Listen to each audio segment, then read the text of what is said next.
ಎಲ್ಲರಿಗೂ ನಮಸ್ಕಾರ. ನಮ್ಮ ಚಾನಲ್ಗೆ ಸ್ವಾಗತ. ನೀವು ಮೊದಲನೇ ಸಾರಿ ನಮ್ಮ ಚಾನಲನ್ನು ನೋಡ್ತಾ ಇದ್ದರೆ ದಯವಿಟ್ಟು ಸಬ್ಸ್ಕ್ರೈಬ್ ಮಾಡಿ. ಇವತ್ತು ನಾವು ನೋಡ್ತಿರ್ತಕ್ಕಂತಹ ಒಂದು ವಿಷಯ ಏನಪ್ಪ ಅಂತಂದರೆ, ಕಾವೇರಿ ನೀರಿನ ಹಂಚಿಕೆ ವಿವಾದಕ್ಕೆ ಒಂದು ಹೊಸ ತಿರುವನ್ನು ಪಡ್ಕೊಂಡಿದೆ. ಇಲ್ಲಿ ಕರ್ನಾಟಕ ಸರ್ಕಾರ ಮತ್ತು ತಮಿಳುನಾಡು ಸರ್ಕಾರದ ನಡುವೆ ಇರತಕ್ಕಂತಹ ಈ ಒಂದು ಕಾವೇರಿ ನೀರಿನ ವಿವಾದ ಇದು ಇವತ್ತಿನ ಒಂದು ವಿವಾದ ಅಲ್ಲ, ಇದು ದಶಕಗಳಿಂದ ನಡೆದುಕೊಂಡು ಬಂದಿರತಕ್ಕಂತಹ ವಿವಾದ. ಈ ಒಂದು ವಿವಾದಕ್ಕೆ ಇವಾಗ ಎರಡೂ ರಾಜ್ಯದಲ್ಲಿರ್ತಕ್ಕಂತಹ CM ಅವರು ಈ ಒಂದು ವಿವಾದವನ್ನು ಯಾವುದೇ ರೀತಿ ಕಾವೇರಿ ನೀರಿನ ಪ್ರಾಧಿಕಾರಕ್ಕೆ ತೆಗೆದುಕೊಂಡು ಹೋಗದೆ ನಾವೇ ಇಬ್ಬರೇ ಕೂತ್ಕೊಂಡು ಇದನ್ನು ಬಗೆಹರಿಸ್ಕೊಳ್ಳೋಣ ಅನ್ನೋ ಒಂದು ವಿಷಯದ ಬಗ್ಗೆ ಇಲ್ಲಿ ಮಾತಾಡ್ತಾ ಇದ್ದೀನಿ. ನಮಗೆಲ್ರಿಗೂ ಗೊತ್ತಿರತಕ್ಕಂಥ ವಿಷಯ ಏನಪ್ಪ ಅಂದರೆ, ತಮಿಳುನಾಡಲ್ಲಿ ಇವಾಗ ಹೊಸದಾಗಿ ಬಂದಿರತಕ್ಕಂತಹ ಮುಖ್ಯಮಂತ್ರಿಗಳಾಗಿರ್ತಕ್ಕಂತಹ ಜೋಸೆಫ್ ವಿಜಯ್ ಅವರು ನಮ್ಮ ಒಂದು ಯುವ ನಾಯಕ ಅಂತಲೇ ಹೇಳ್ಬೋದು. ಇವರು ತಮಿಳುನಾಡಿನಲ್ಲಿ ಮಾಡ್ತಾ ಇರುವಂತಹ ಒಂದು ಬೆಳವಣಿಗೆಗಳು ಯಾವ ರೀತಿ ಇದ್ದಾವೆ ಅಂದರೆ, ಎಲ್ಲರ ಒಂದು ಗಮನವನ್ನು ಸೆಳೆಯುವಂತಹ ಒಂದು ಒಳ್ಳೆಯ ಅಭಿವೃದ್ಧಿ ಕಾರ್ಯದಲ್ಲಿ ತೊಡಗಿದ್ದಾರೆ ಅಂತ ಹೇಳ್ಬೋದು.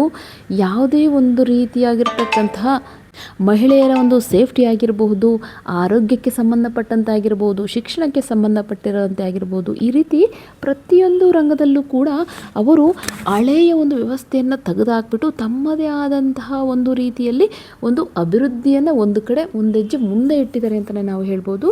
ಈ ರೀತಿಯಾಗಿರ್ತಕ್ಕಂಥ ಮುಖ್ಯಮಂತ್ರಿಯವರು ವಿಜಯ್ ಅವರು ಏನು ಹೇಳ್ತಾರೆ ಅಂತಂದರೆ, ಈ ಒಂದು ಕಾವೇರಿ ವಿವಾದ ಅಂತಕ್ಕಂಥದ್ದು ಇವತ್ತಿನ ವಿಷಯ ಅಲ್ಲ, ಇದು ನಾವು ನೋಡ್ತಾ ಇರ್ತಕ್ಕಂಥದ್ದು ತುಂಬ ವರ್ಷಗಳಿಂದಲೇ ನಡ್ಕೊಂಡು ಬರ್ತಾ ಇದೆ.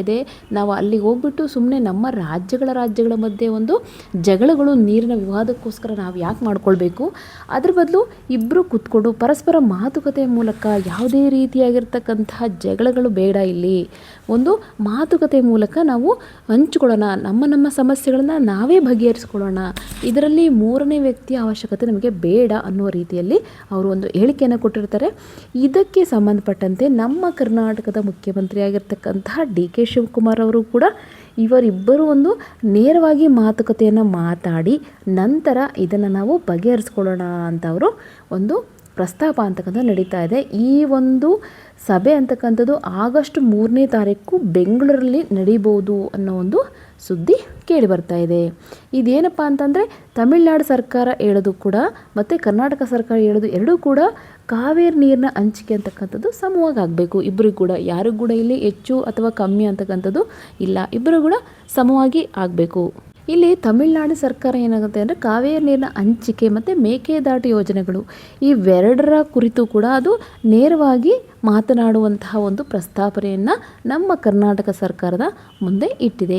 ಈ ಒಂದು ಬೆಳವಣಿಗೆ ಈ ಎರಡೂ ರಾಜಕೀಯ ವರ್ಗಗಳ ಅಂದರೆ ಈ ನಮ್ಮ ಕರ್ನಾಟಕ ಆಗಿರ್ಬೋದು ಅಥವಾ ತಮಿಳುನಾಡು ಆಗಿರ್ಬೋದು, ಈ ಎರಡೂ ಒಂದು ರಾಜ್ಯಗಳ ರಾಜಕೀಯ ವಲಯದಲ್ಲಿ ಅಂದರೆ ನಮ್ಮ ರಾಜಕೀಯ ಆಗಿರ್ಬೋದು ಅಥವಾ ತಮಿಳುನಾಡು ರಾಜಕೀಯ ಇವೆರಡೂ ವಲಯಗಳು ಕೂಡ ಒಂದು ದೊಡ್ಡ ಚರ್ಚೆಗೆ ಕಾರಣವಾಗುತ್ತೆ ಅಂತ ಹೇಳ್ಬೋದು. ನಮ್ಮ ಕರ್ನಾಟಕ ಏನು ಹೇಳ್ತಾ ಇದೆ ಹಂಗಾರೆ ಅಂತಂದರೆ, ನಮ್ಮ ಕರ್ನಾಟಕ ಸರ್ಕಾರ ಏನು ಹೇಳುತ್ತೆ, ಮೇಕೆದಾಟು ಯೋಜನೆ ಇದು ಬೆಂಗಳೂರಿಗೆ ಮುಖ್ಯವಾಗಿ ಕುಡಿಯುವ ನೀರಿನ ಅಗತ್ಯವನ್ನು ಪೂರೈಸುವಂತಹ ಪ್ರಮುಖ ಯೋಜನೆ ಯಾವುದಪ್ಪ ಅಂದರೆ ನಮ್ಮ ಮೇಕೆದಾಟು ಯೋಜನೆ. ಸೊ ಇದಕ್ಕೆ ಯಾವುದೇ ರೀತಿಯಾದಂತಹ ತೊಂದರೆ ಆಗಬಾರ್ದು ಅನ್ನೋದು ನಮ್ಮ ಕರ್ನಾಟಕದ ನಿಲುವು. ಅದೇ ರೀತಿ ಈ ಒಂದು ಸರ್ಕಾರದ ಮಾಡಿರ್ತಕ್ಕಂತಹ ಯೋಜನೆಯಿಂದ ತಮಿಳುನಾಡಿನ ಹಕ್ಕಿಗೆ ನೀರಿಗೆ ಯಾವುದೇ ರೀತಿಯಾದಂತಹ ನಾವು ತೊಂದರೆ ಕೊಡೋದಿಲ್ಲ ಅನ್ನೋದು ನಮ್ಮ ಒಂದು CM ಹೇಳ್ತಾ ಇರೋದು.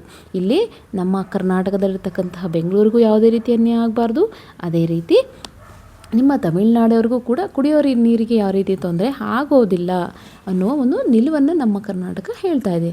ಆದರೆ ಇಲ್ಲಿ ತಮಿಳುನಾಡು ಏನು ಹೇಳ್ತಾ ಇದೆ ಅಂದರೆ, ತಮಿಳುನಾಡು ಸರ್ಕಾರ ಅವ್ರು ಏನು ಹೇಳ್ತಾರೆ, ಸರ್ಕಾರ ಮತ್ತು ರೈತರ ಸಂಘಗಳು ತುಂಬ ಅಂದರೆ ವಿಭಿನ್ನ ನಿಲುವನ್ನು ಹೊಂದಿದ್ವೆ.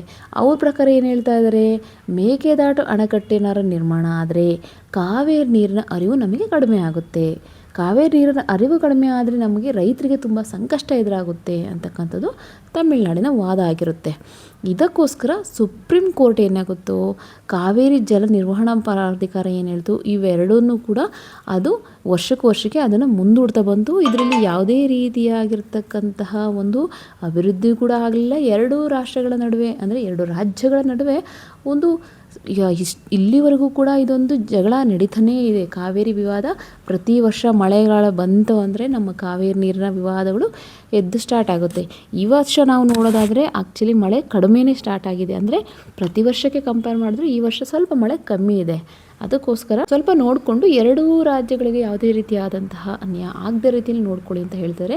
ಆದರೆ ತಮಿಳ್ನಾಡಿನಲ್ಲಿ ಏನು ನಡೀತಾ ಇದೆ ಇವಾಗ ಅಂತಂದರೆ, ಇವಾಗ ತಮಿಳ್ನಾಡಲ್ಲಿ ಮುಖ್ಯವಾಗಿರ್ತಕ್ಕಂಥ ನಾಯಕರಾಗಿರ್ತಕ್ಕಂಥ DMK ನಾಯಕರು, ನಮ್ಮ ಸ್ಟಾಲಿನ್ ಆಗಿರ್ಬೋದು, AIDMK ನಾಯಕರಾಗಿರ್ತಕ್ಕಂಥ ಎಡಪ್ಪಾಡಿ ಕೆ ಪಳನಿಸ್ವಾಮಿ ಅವರು, ಇವರೆಲ್ಲ ಏನು ಹೇಳ್ತಾರೆ ಅಂದರೆ, ನೇರ ಮಾತುಕತೆ ಬೇಡ, ನೇರ ಮಾತುಕತೆ ಕೆಲವೊಂದು ನಮ್ಮ ತಮಿಳ್ನಾಡಿನ ಕಾನೂನುಬದ್ಧ ಹಕ್ಕುಗಳಿಗೆ ಎಲ್ಲಿ ಧಕ್ಕೆ ಆಗುತ್ತೋ ಅದಕ್ಕೋಸ್ಕರ ಯಾವುದೇ ರೀತಿಯಾಗಿರ್ತಕ್ಕಂಥ ಪರ್ಸ್ನಲ್ ಆಗಿ ಸಭೆಗಳನ್ನು ನಡೆಸೋದು ಬೇಡ, ಎಲ್ಲ ಒಂದು ಸರ್ವಪಕ್ಷ ಸಭೆಗಳನ್ನು ನಡೆಸಿ ಆನಂತರ ಬೇಕಾದ್ರೆ ಒಂದು ತೀರ್ಮಾನಕ್ಕೆ ಬಂದು ಆಮೇಲೆ ಬೇಕಾದ್ರೆ ಎರಡೂ ರಾಜ್ಯಗಳ ನಡುವೆ ಸಭೆಗಳನ್ನು ನಡೆಸಿ. ಇದಕ್ಕೋಸ್ಕರ ಏನಾಗುತ್ತೆ ಅಂತಂದರೆ, ಕೆಲವೊಂದು ವಿವಾದಾಸ್ಪದ ವಿಷಯಗಳು ನಡೀಬೋದು, ಅದಕ್ಕೋಸ್ಕರ ಈ ನೇರವಾಗಿರ್ತಕ್ಕಂಥ ಸಂದರ್ಶನ ಬೇಡ ಅಂತ ತಮಿಳ್ನಾಡವರು ಅಭಿಪ್ರಾಯವನ್ನು ವ್ಯಕ್ತಪಡಿಸ್ತಾ ಇದ್ದಾರೆ. ಆದರೆ ಇಲ್ಲಿ ಆಲ್ರೆಡಿ ನಾವು ನೋಡಿರ್ತಕ್ಕಂಥ ವಿಷಯ ಏನಪ್ಪ ಅಂದರೆ, ಆಗಸ್ಟ್ 3ನೇ ತಾರೀಕು ಏನಾದರೂ ಸಭೆ ಒಂದು ವೇಳೆ ನಡೆದರೆ, ಈ ಅಷ್ಟು ವರ್ಷಗಳ ಕಾಲ ತಮಿಳ್ನಾಡಾಗಿರ್ಬೋದು, ಕರ್ನಾಟಕ ಆಗಿರ್ಬೋದು, ಇಷ್ಟು ವರ್ಷಗಳ ಕಾಲ ನಡೆದು ಬಂದಿರತಕ್ಕಂತಹ ವಿವಾದಗಳಿಗೆ ಒಂದು ಎಂಡ್ ಅಂತಕ್ಕಂಥದ್ದು ಸಿಗುತ್ತೆ. ಈ ಒಂದು ಎಲ್ಲ ಹೋರಾಟಗಳಿಗೆ ಒಂದು ಫುಲ್ ಸ್ಟಾಪ್ ಅಂತಕ್ಕಂಥದ್ದು ಸಿಗುತ್ತೆ. ಇಷ್ಟು ವರ್ಷಗಳ ಕಾಲ ಸುಪ್ರೀಂ ಕೋರ್ಟು ನಮಗೆ ನ್ಯಾಯವನ್ನು ಒದಗಿಸಿತ್ತು. ಅದಾದಮೇಲೆ ಕಾವೇರಿ ಪ್ರಾಧಿಕಾರ ಅಂತಕ್ಕಂಥದ್ದು ಒಂದು ಸಭೆಯನ್ನು ಮಾಡಿಬಿಟ್ಟು ಇಷ್ಟು ವರ್ಷಗಳ ಕಾಲ ಎರಡೂ ರಾಜ್ಯಗಳ ಮಧ್ಯೆ ಪ್ರತಿ ಒಂದು ವರ್ಷ ಇದೇ ಒಂದು ನಡೀತಾ ಇತ್ತು. ಈ ಎಲ್ಲ ಒಂದು ವಿವಾದಗಳಿಗೆ ಒಂದು ಕೊನೆ ಅಂತಕ್ಕಂಥದ್ದು, ಒಂದು ಅಂತ್ಯವನ್ನು ಆಡ್ಬೋದು ಈ ಒಂದು ಸಭೆ ಏನಾದರೂ ಸಕ್ಸಸ್ಫುಲ್ಲಾಗಿ ಆದರೆ. ಇವಾಗ ನಮ್ಮ ಕರ್ನಾಟಕದಲ್ಲಿ ಏನು ಹೇಳ್ತಾರೆ, ಕಾವೇರಿ ಅಂತಕ್ಕಂಥದ್ದು ಒಂದೊಂದು ನದಿ ಅಲ್ಲ, ನಮಗೆ ಅದೊಂದು ಜೀವನಾಡಿ. ಯಾಕೆಂದರೆ ನಮ್ಮ ಕರ್ನಾಟಕದಲ್ಲಿ ಮತ್ತು ತಮಿಳ್ನಾಡಲ್ಲಿ ಇಬ್ಬರೂ ಕೂಡ ಲಕ್ಷಾಂತರ ಒಂದು ರೈತರ ಒಂದು ಜೀವನಾಧಾರ ಏನಪ್ಪ ಅಂತಂದರೆ ಕೃಷಿ. ಆ ಕೃಷಿ ಮಾಡಬೇಕಂದ್ರೆ ನಮಗೆ ಬೇಕಾಗಿರೋದು ನೀರು. ಅದಕ್ಕೋಸ್ಕರ ಈ ಕಾವೇರಿ ಅಂತಕ್ಕಂಥದ್ದು ನಮಗೆ ಒಂದು ಜೀವನ ಆಗಿರುತ್ತೆ ಹೊರತು ಅದು ಕೇವಲ ಒಂದು ನದಿ ಅಲ್ಲ ಅಂತಕ್ಕಂಥದ್ದು ನಮ್ಮ ಇವರ ವಾದ ಆಗಿರುತ್ತೆ. ಆದ್ದರಿಂದ ಈ ಮುಂದಿನ ದಿನಗಳಲ್ಲಿ ಏನಾದರೂ ಒಳ್ಳೆಯ ರೀತಿಯಾಗಿರ್ತಕ್ಕಂತಹ ಬೆಳವಣಿಗೆಗಳು ಏನಾದರೂ ನಡೆದರೆ, ಈ ಎರಡೂ ರಾಜ್ಯಗಳ ಮಧ್ಯೆ ಇರತಕ್ಕಂತಹ ಒಂದು ಏನು ಮನಸ್ಪರ್ಧೆಗಳಿದ್ದಾವೆ ಇವೆಲ್ಲವೂ ಕೂಡ ದೂರ ಆಗಿ ಒಂದು ನಮ್ಮ ಮತ್ತು ತಮಿಳ್ನಾಡಿನವರ ಮಧ್ಯೆ ಒಂದು ಒಳ್ಳೆಯ ಬಾಂಡಿಂಗ್ ಅಂತಕ್ಕಂಥದ್ದು ನಮಗೆ ಬೆಳೆಯುತ್ತೆ ಅಂತ ಹೇಳ್ಬೋದು. ಇದೊಂದೇ ವಿವಾದವನ್ನು ಬಿಟ್ಟರೆ ತಮಿಳ್ನಾಡಿಗೆ ನಮಗೆ ಇರ್ತಕ್ಕಂಥ ಯಾವುದೇ ರೀತಿಯಾದಂಥ ಪ್ರಾಬ್ಲಮ್ ಇಲ್ಲ. ಆದ್ದರಿಂದ ನೋಡೋಣ, ಆಗಸ್ಟ್ 3ನೇ ತಾರೀಕು ಒಂದು ಸಭೆಯನ್ನು ಕರಿಬೇಕು ಅಂತ ಆಲ್ರೆಡಿ ಮಾತಾಡ್ತಾ ಇದ್ದಾರೆ ನಮ್ಮ CM ಅವರು ಮತ್ತು ವಿಜಯ್ ಅವರು. ಇದೇನಾದರೂ ನಡೆದರೆ ಒಂದು ಒಳ್ಳೆಯ ಸುದ್ದಿ ಅಂತಕ್ಕಂಥದ್ದು ಖಂಡಿತವಾಗಿಯೂ ನಮಗೆ ಸಿಗುತ್ತೆ. ಈ ಕಾವೇರಿ ವಿವಾದ ಅಂತ್ಯವಂತೂ ಆಗುತ್ತೆ ಅಂತ ನಾವು ಹೇಳ್ಬೋದು. ಇದೆಲ್ಲವೂ ಕೂಡ ನಮ್ಮ ರೈತರ ಒಂದು ಜೀವನವನ್ನು ಗಮನದಲ್ಲಿಟ್ಟುಕೊಂಡು ಎರಡೂ CMಗಳು ಕೂಡ ಯೋಚನೆ ಮಾಡಿ ಒಂದು ಒಳ್ಳೆಯ ನಿರ್ಧಾರಕ್ಕೆ ಬಂದರೆ ನಮ್ಮ ರೈತರ ಜೀವನದಲ್ಲಿ ಒಂದು ಬೆಳಕು ಅಂತಕ್ಕಂಥದ್ದು ಖಂಡಿತವಾಗಿಯೂ ಬರುತ್ತೆ. ಹಾಗೆ ಕರ್ನಾಟಕದಲ್ಲಿ, ಅದರಲ್ಲೂ ಪ್ರಮುಖವಾಗಿ ಬೆಂಗಳೂರಿನಲ್ಲಿ ಕುಡಿಯುವ ನೀರಿನ ಸಮಸ್ಯೆ ಸಂಪೂರ್ಣವಾಗಿ ಅದು ಇರೋದಿಲ್ಲ ಅಂತ ಹೇಳುತ್ತೆ. ಇದು ಇವತ್ತಿನ ಒಂದು ವಿಷಯ ಆಗಿತ್ತು. ಇನ್ನೊಂದು ವಿಷಯದೊಂದಿಗೆ ಮತ್ತೆ ನಾನು ನಿಮಗೆ ಸಿಗ್ತೀನಿ. ಅಲ್ಲಿವರೆಗೂ ಥ್ಯಾಂಕ್ ಯು ಫಾರ್ ವಾಚಿಂಗ್.